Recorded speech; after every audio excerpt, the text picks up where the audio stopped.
Well, we're going to take you right into family focus, maybe the next 3, 4 minutes of your time. And I'm actually going to take a little bit of from my book. My newest book out is called When Love Comes Back. It talks about how to have your children fall in love with you.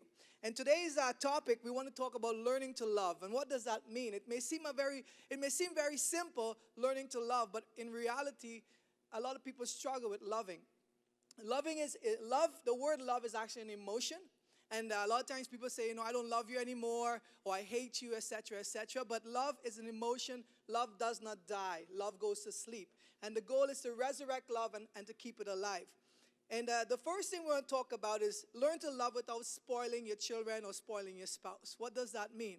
Sometimes we think by buying things for our kids or buying things for our spouse, we're loving them. But in reality, you are resurrecting a willpower that when a child is small, a lot of times we give into the willpower of they want certain things and we buy it for them. And when they become an adult, they develop that same protocol in their mind because in the mind, I talk a little bit about the fact of what we register in our mind, that's how we live.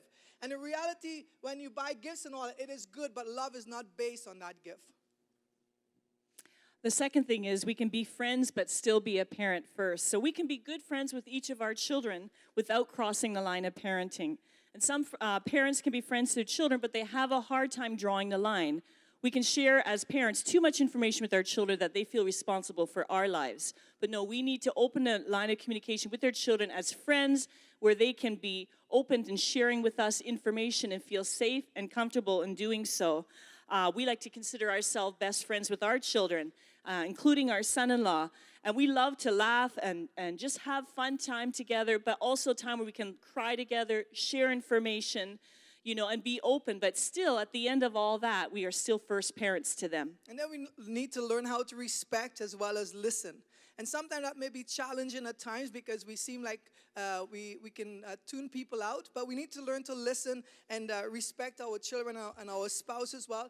That means that we don't pass judgment on them or wrongful judgment on them. We need to learn why people do what they do and learn to accommodate people and help them to rise up. And that goes with our children as well as our spouse. We don't put our finger and point at problems. We learn to address problems. The next one is open room policy. What does that mean? Well, we want to be able to be open with our children in every area. We have passwords to computers and cell phones as needing, letting our children know that we care about the websites they visit, that there may be those that will stalk them over the phone or the web. We talk about abductions, kidnapped children, and the reason why safety is number one on our list. Why am I mentioning this? Well, our children see that we love them even more when we're concerned about their safety. I've had children or friends of my daughter's or son that say, my parents don't really care about what time I come home. They don't care where I am. So children really love to know that our parents care about them and the safety comes first. With the open room policy, they're also to consider that you need to develop a protocol in your house that you are still in control of your home. And that means that you need to visit your child's room as often as possible. We usually have once a month or so. I'll tell the kids I'll be visiting, and what that means is they need to pull their room together, clean up their room together, or else I take a broom and I sweep everything in a pile, and then they have to come and kind of sort out everything. So they like to clean up their room.